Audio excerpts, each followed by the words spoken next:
Hey everybody, Nick here, and today I got a disassembly video for you on this little guy right here. This is the Skiff Made Blades Drifter. This is a really nicely done knife. I mean, just to start with, for the sake of accountability, this guy is pretty much dead centered, if not dead centered. It's close enough I can't tell the difference, right? It's running really nicely, although, the action is, it's not like an, oh my god, super drop shot thing, but it's a beautiful, smooth action here. I gotta be real with you, I'm very impressed with this knife out of the box. There's a lot of fit and finish details here. They have done a great job. So, as I'm doing that, I want to, take care to preserve that. Let's go ahead and take it apart and do some service on it. I'm going to start off, and I'm using a T15 bit right here for the pivot. And I'm hoping this isn't free spinning. It is not. Oh, yeah. And oh, no. Yeah, it is free spinning. Damn. All right, demerit. Not a huge one, but, there is that. And then I bet that's going to be T8 in the back here. Yep, T8 in the back. Oh, is that free spinning too? Interesting. And I am seeing on this guy a little... Oh, that's not thread lock. That's just standardization on the what appears to be titanium hardware. Okay, but with these 3 screws removed, we should be all set here. I'm going to pop the blade loose so I have it under control, and then... Well, that was easy enough. Okay, so, not a whole heck of a lot going on in here. A couple of things to sort of highlight is where we're getting started. Frankly, we're almost done. A very simple knife. Is the polish on the blade here is just very exceptional. I mean, this is the surface of the blade. This is the blade finish, and holy crap, is this thing high polished. I got to appreciate that very much. The inside of the bearing race there has a very nice finish to it. I'm happy about that. What else is nice to point out? There is no pocketing on this guy. Drifter 66. All right. Almost 3 away from being nice. Anyways, it's a bad joke. Anyways, moving on. Not a whole lot going on here. There is no internal milling, but the scales themselves are actually relatively thin, so I'm not so terribly offended by that. It looks like the titanium, looks like the screws are running on titanium here. Doesn't look like there's a separate, the screws, wow, the bearings are running on titanium here. Doesn't look like there is a separate steel washer, at least on that side, which, okay, that's fine. We have ourselves... Where this knife is really excelling, honestly, is in the finishing. This is a knife that is maybe not the most complex thing in terms of feature set or in terms of, crazy high-end steel and whatnot, but the finishing on this is really impressive. They have done a lot of hand finishing. I mean, it's very clear, at least to me, that they're really wanting this to look, to be right. They spent a lot of effort on that, and it does show, and I can very much appreciate that. All right, I'm going to go ahead and... clean this off as well. Pivot is very, very smooth as well, almost a polished pivot. The finishing work on this, as well as the milling, of course. The milling is very impressive too.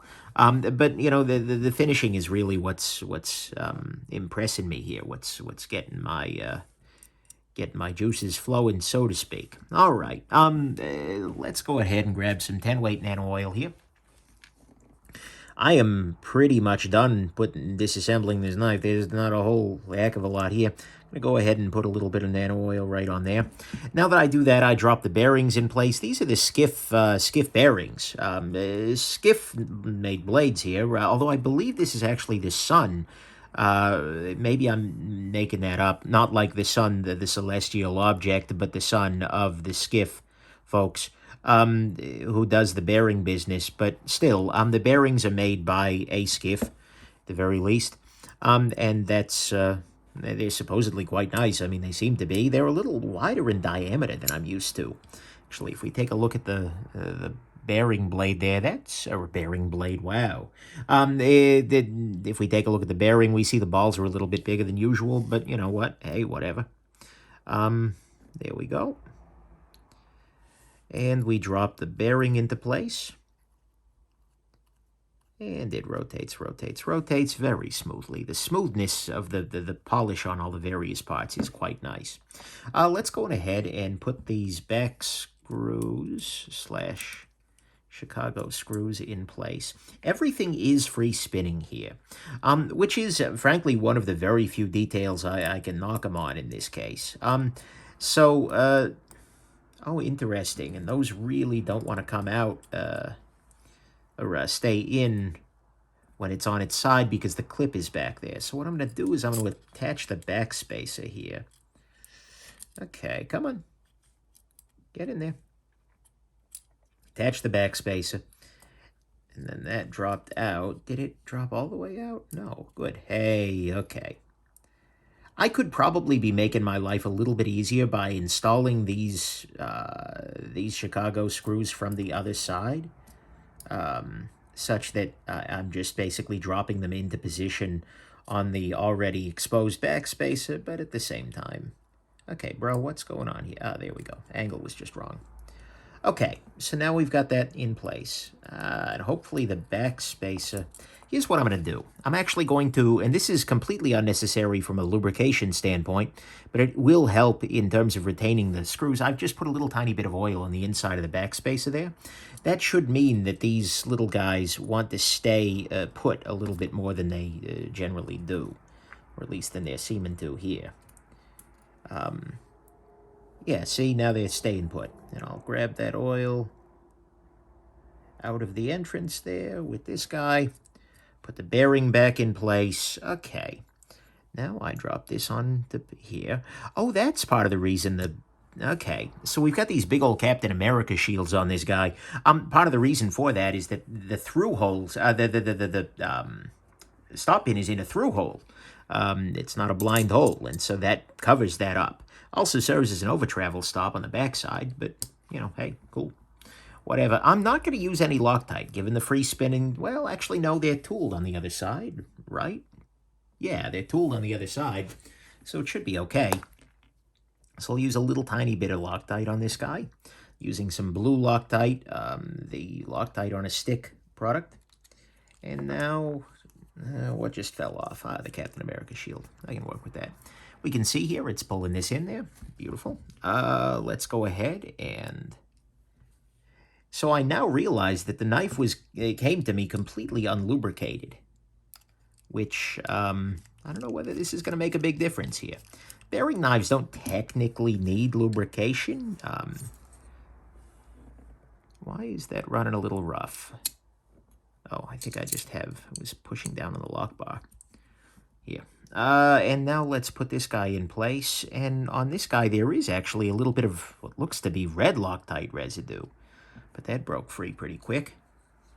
Maybe they meant for it not to... I don't know. Well, either way, putting some thread locker in there now. And tightening back down. Okay, so immediately what I'm going to go ahead and do is loosen these back screws just a touch. That should take any residual, force out of the system, so to speak. There we go. Now we are back to dead centered. Ooh, that action is sweet. And can I reduce the pivot tension at all here?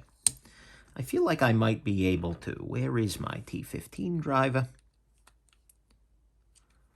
Reduce that slightly. I think oh, yeah. No blade play at all. Super duper smooth. All right.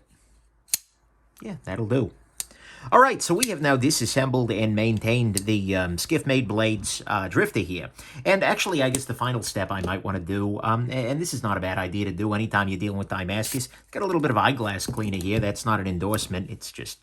and I'm going to go ahead and I'm just going to wipe it off with a microfiber cloth here. Wipe off this part here.